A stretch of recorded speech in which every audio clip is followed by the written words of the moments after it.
Clean Architecture é como se fosse uma cebola. Conforme você abre as camadas, você começa a chorar. Fala galera, vamos codar? Seja bem-vindo ao meu canal e hoje eu vou falar um pouco sobre Clean Architecture.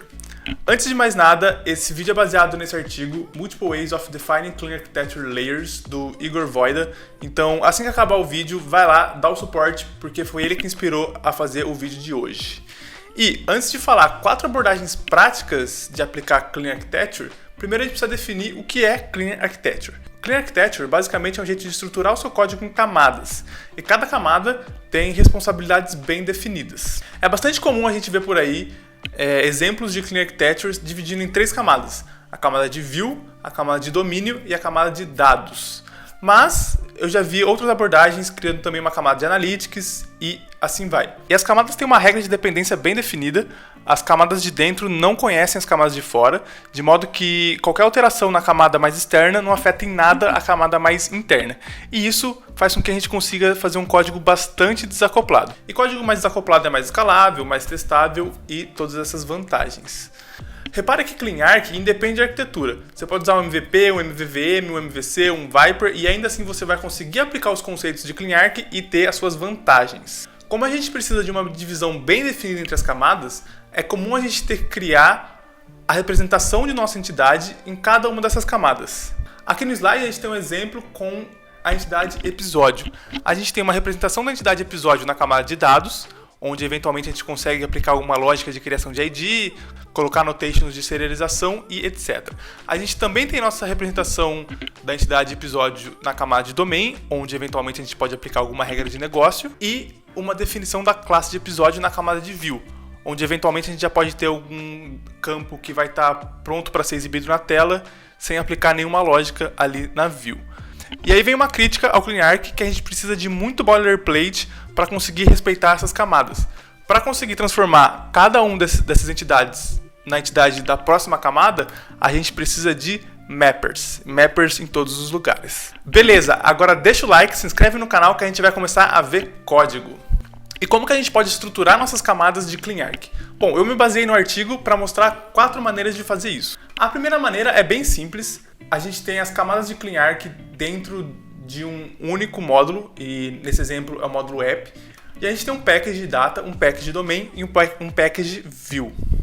O ponto positivo disso é que é basicamente criar packages, é bem fácil de estruturar isso, mas a gente tem 2 problemas.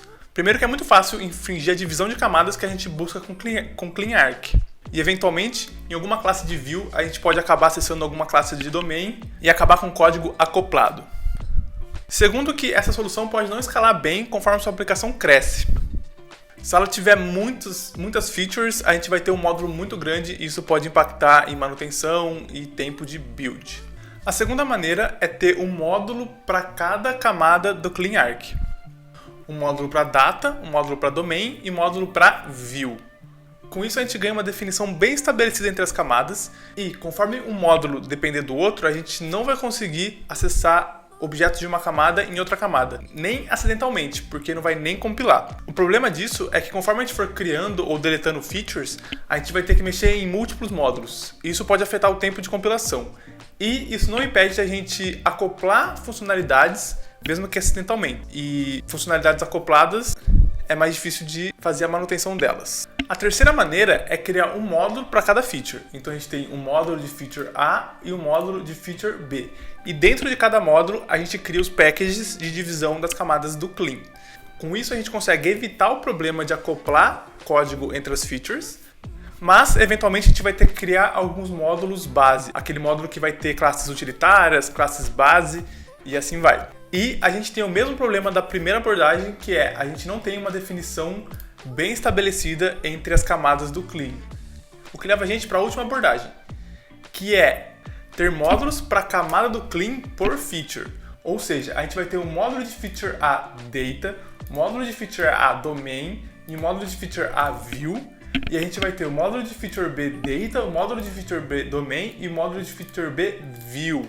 Com isso a gente consegue evitar o problema de acoplar código às funcionalidades e a gente também tem uma divisão bem definida entre as camadas do Clean Arch. Mas a gente acabaria com muitos módulos e facilmente a gente geraria uma confusão de qual módulo depende de qual e isso poderia ser problemático. Agora você deve estar se perguntando, legal, mas qual é o melhor jeito de aplicar CleanArch? Bom, como tudo na programação, depende. A abordagem 1 é bem intuitiva, é bastante razoável querer começar por ela e conforme o projeto vai crescendo, eventualmente a gente faz um refactory e migra para a abordagem 2. Mas fazer refactory e migrações sempre acaba sendo um pouco mais complexo e demorado do que a gente imagina no começo. Se você está num time em que as pessoas têm uma boa base de Clean Architecture, eu gosto bastante da abordagem 3, que é na linha de ter um módulo para cada feature e ter as camadas do CleanArch ali dentro como packages. Mesmo com um conceito bem difundido na equipe, um errinho ou outro ali na aplicação do CleanArch ainda pode acontecer. Mas essas coisas eventualmente aparecem em revisão de código ou até mesmo pode virar um débito técnico para ser resolvido depois. Agora me diz você é entusiasta do CleanArch? Você conhece outras maneiras de abordar esse tema? Qual dessas 4 você prefere e qual dessas 4 você usa? Comenta aqui embaixo e valeu!